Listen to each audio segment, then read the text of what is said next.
When I started as a banker, it took me a month just to get used to all the acronyms that they used.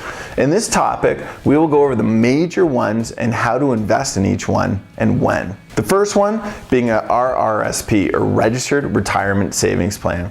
This is a tool that the Government of Canada implemented in order to help people save for retirement. The good news with RRSPs is that you are able to get a tax deduction from the income you make each year. For example, if you save $10,000 and put it into an RRSP, you would be able to get a tax savings on your income in the same year, meaning that if you made $60,000 at your job, you would be able to get a tax refund of approximately $1,800, the equivalent to the tax you would have paid on the $10,000 that you put in.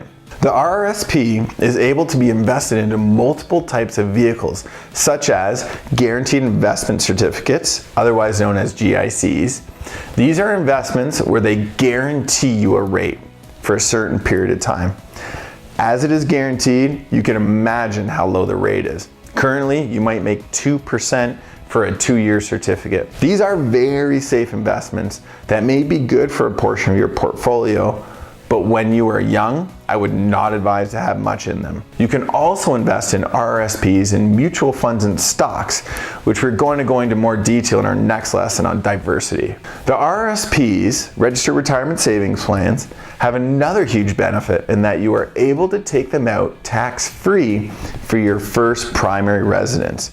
There is a limit as to how much you can take out, so check out the link on the website to the CRA, Canada Revenue Agency, website for how much the limit is, as it does change. If you are starting out on your mission, you should be putting in as much as possible to get this number, as the return on your investment is absolutely worth it. For example, the current limit is $25,000. You should save that amount into your RRSP and then take out to purchase your first house. You will also have to check what your contribution room is, as you are only allowed to contribute a certain percentage of your previous year's earnings. Again, check out our link in order to make sure you do not go over your limit.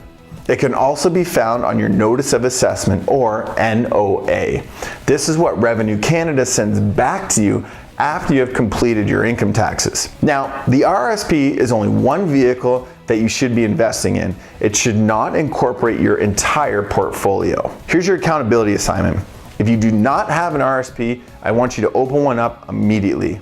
I'm not saying that this should account for all of your FIA number, but it should comprise a portion of it. If you're having trouble finding out who to go to, email us at Mission35 and we can find a trusted advisor in your area.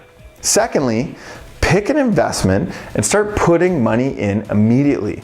Send in your investment decision with your risk tolerance form from the previous lesson as your homework, so we know that you did it. Our next video is going to be discussing diversity, as we don't want you putting all your eggs in one basket. Keep up the great work, guys. Stay focused and make this a fabulous day.